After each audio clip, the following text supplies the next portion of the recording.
yaakaar si Ousmane Diagne ministre de la justice ndaxte dañu jàpp ne koo xamante ni pratiqué na wàllum justice moom lu muy def wala bokk ministère baak parquet baak yu ni mel lépp lu ñuy def rek du rax daray politique ñu amoon foofu confiance ba si ministre de l'intérieur di kii nu mu tuddati sax Jean Baptiste Tine ak aussi beneen ministre bi nga xam ne moo yor wàllum armée foofu noonu yëpp sénégalais yi daanaka ñu si bëri commencé woon am yaakaar par rapport ak li nga xamante ni nii mooy seen domaine la mais tey ñu gis si côté justice bi foofu noonu rek déjà ñu bëri en tout cas ñu nekk si kujje politique bi ñu si bëri dañuy jàpp ne justice bi ni muy doxe moomul boppam par rapport ak li nga xamante ni nii moom moo nekk di am te loolu aussi mën nañ ko confirmer gannaaw ba Ousmane Sonko waxee que ne ministre Ousmane Diagne du autorité boo xamante ni indépendante la autorité politique la suñ ko nee defal dafay def ak yeneen yoo xamante ni xëy na jaar na fi ndax lii nii yëpp tey du gën a sax xotti maanaam li nga xamante ni dëgg-dëgg mooy l'homme à la place qu'il faut maanaam koo xamante ni pratiquer nga dara xam dara tey ñu teg la fa pour nga incarner loolu noonu tout simplement parce que yow da nga koy teg ci say jaar-jaar ak say compétence mais tey li ñuy gis nii vraiment dafay wone que ne rek bon xëy na ku pratiquer yenn yi sax bu demee dafay saltel barab bi ni mel est-ce que lii doy na xel doy nañu tey par rapport ak li nga xamante ni moom moo nekk di am. D'abord en ce qui concerne ce régime, oui. Il n'a jamais été question de l'homme qu'il faut à la place qu'il faut. Ah bon? Même si c'est Diagne, un magistrat du parquet, qui est devenu ministre de la justice, il n'a jamais été question de l'homme qu'il faut à la place qu'il faut. Ah bon? Mais le Premier ministre lui-même l'a dit, que c'est les autorités ministres yi nga xam ni ñoo fi nekk ku jàpp ni ministre de l'intérieur ak ministre de la justice ce sont des ministres yoo xam ni qui ne sont pas des ministres politiques da ngay nax sa bopp donc dañu jàpp li mu wax moom ci boppam moo ko waxal boppam ce sont des ministres politiques pas des gens yoo xam ni dañ leen tànn parce que dañu def appel à candidature bu ñu ñaata magistrat ñoo nekk ci réew mi.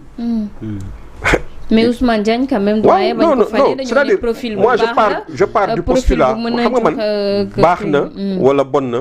pour man amul benn magistrat boo xam ni. mën nga ni mënul ku dul magistrat sax mën na nekk ministre de la justice waxantuma la ak nag magistrat. mais dama la ko pour le principe.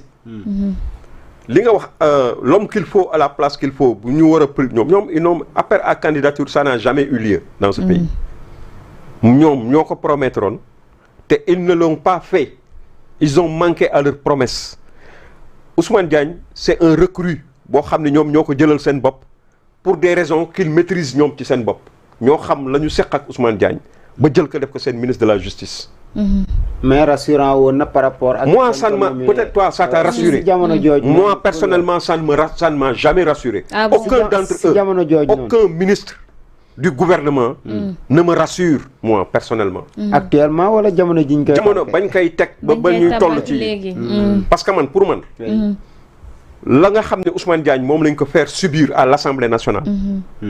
Moi, si j'étais man maa nekk à sa place, je ne suis pas à sa place, mais si j'étais à sa place, le jour là, le lendemain laay démissionné. mais da nga jàpp ne dañ ko humilier foofu. mais bien sûr dañ ko humilier parce que quand un député mi ngi mel ne comme un premier ministre qui taxaw di invectiver ay députés. di leen xas. c'est de la même manière un député boo xam ne dafay ñëw quelqu'un bu nga xam ne question yi muy wax sax maîtriser wu ko. mooy ñëw taxaw téye ko di ko wan ne que yow defuloo sa liggéey. li ngay wax ni taxaw ba pare ñu wëlbatiku di ànd ak moom ci kaw loolu. man pour man. su doon maa nekk place am je l'ai dit ici. à l'époque. si j'étais à sa place la nuit même je vais écrire ma lettre de démission le lendemain ma déposer ko. génn gouvernement bi. te du tee ma nekk ki ma nekk.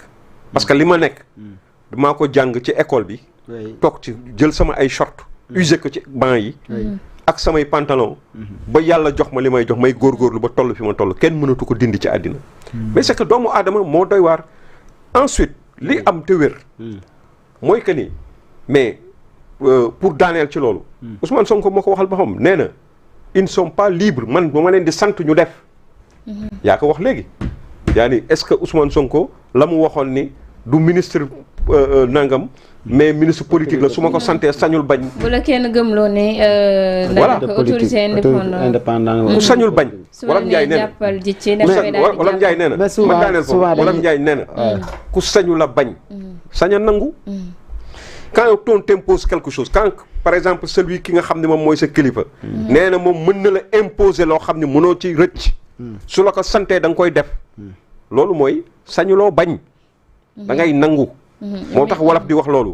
ku sañul bañ sañ a nangu. mais note presse bi ba tey ñu bëree bëri sañatuñu wax wala sañatuñu analyser li nga xam ne ni moom la ñuy gis note ñi nga xam ne it ñoo di les leaders d'opinion ba ñoom ñoo ñee ñu bëri tey sañatuñoo génn. loole yëpp doyen yéen ñi nga xam ne yéen a taxaw tey ci opposition bi lan moo ci seen taxawaay ci ban fànn ngeen ko bëgg a xeexee. xam nga ñun ñi nga xam ne ñoo nekk ci opposition bi. ñi ngi def suñu warteef. ñu ngi koy def. C'est de s'opposer. C'est comme je suis en face de vous. Pour m'exprimer. J'appartiens à un parti politique qui s'appelle l'Alliance pour la République. N'est-ce pas? Donc ak ñeneen ils défilent tous les jours ci seeni plateau. Aujourd'hui on a l'impression que la presse c'est nous. En plus d'être l'opposition, nous sommes la presse, nous incarnons la presse. Mais c'est dramatique ce qui se passe dans ce pays. Les quelques éclaircies yi ngay gis. Peut-être da nga koy gis ci ku mel ne Aïssatou Diop Fall. wala nga gis ko ci ku mel ni ki Gadiaga bu ñu toggee ci ay nu mu ko nu mu tudd jàkkaarloo et quelques. C'est des quelques éclaircies yooyu gis. ci penc mi nga ni xam ni presse am na. te ñooñu sax boo koy seet ay li ci ëpp ay chroniqueurs ñooy def loolu. Parce que Gadiaga je suis désolé c'est pas un journaliste. Mais c'est un chroniqueur. N'est-ce pas? boo xam dañ koy invité mu ñëw joxe xalaatam un Sénégalais. Mais un journaliste. bu jël maanaam malaanu journaliste. lamboo ko. taxaw temm. respecté li nga xam ne moom mooy sacerdosam. li nga ciy gis weesuwul Aïssatou Diop Fall. boo ko doon compter am na ndaw si santoon Ndiaye Ndeye Fatou Ndiaye xaw ma. Ndeye Fatou Ndiaye gisatuma ko. non dafa dem voyage. dafa dem voyage paraît-il. Sen TV. waaw ñi ci des ñëpp. li ñuy def yëpp c'est ils tournent autour du pot. Tu as l'impression que c'est des gens des animateurs quoi. Ah bon? Des gens qui mettent en et même il y en a qui essaient de mettre en mal les politiques avec la justice. Ah bon? À travers leurs questions ça transparaît. Mais c'est lâche. Dans ce pays les gens doivent revenir dañu war a delloo ci seen xel. gis nga presse. La presse c'est le 4e pouvoir. Oui. La presse dafa war a am taxawaay bu mat sa mais xoolal presse wax naa ko fii waxati ko feneen. presse da nga daan gis ay nga xam ne ay journal ay reporters yoo xam ne dañuy dem ci ay front. ci guerre. tey boo demee Ukraine bombardement yi la muy metti ce sont des journalistes ñoom ñoo koy couvrir. ñooy taxaw di endurer. di maanaam braver. seen vie sax dafa nekk en danger. te pourtant ñi ngi def seen liggéey comme il le faut. En France, tu vois des jeunes, et ailleurs dans le monde, tu vois des journalistes courageux qui prennent leur courage à deux mains ak lu mbir metti danañu dem def ay enquêtes def ay investigations et cetera. Mais fii on a l'impression de ay ëffal la quoi entre politique soit des débats il y a un gars de Pastef il y a un gars de alors que avant d'être des journalistes vous êtes des Sénégalais mon Dieu de bon sang li ñuy dund Sénégal ñoo ko bokk di ko dund ngeen teg ci seen bët. Donc vous devez l'inacceptable vous ne devez pas l'accepter. Vous devez dénoncer. Au-delà de poser des questions. Man mën naa comprendre. nga def ay comparaison wala nga ni nangam et cetera. Mais am na lu nga xam ni. Vous devez être les premiers à dénoncer certaines injustices qui se passent dans ce pays. Merci de mon point de vue. Mais dénonciation injustice yooyu ñi koy def daal dinañuy bëri mais tey comme ni nga koy waxee politique nekkul ne politique u Sénégal mu yàqu ba telle sorte que ñenn ñi bu ñu leen woowee ñenn ñi di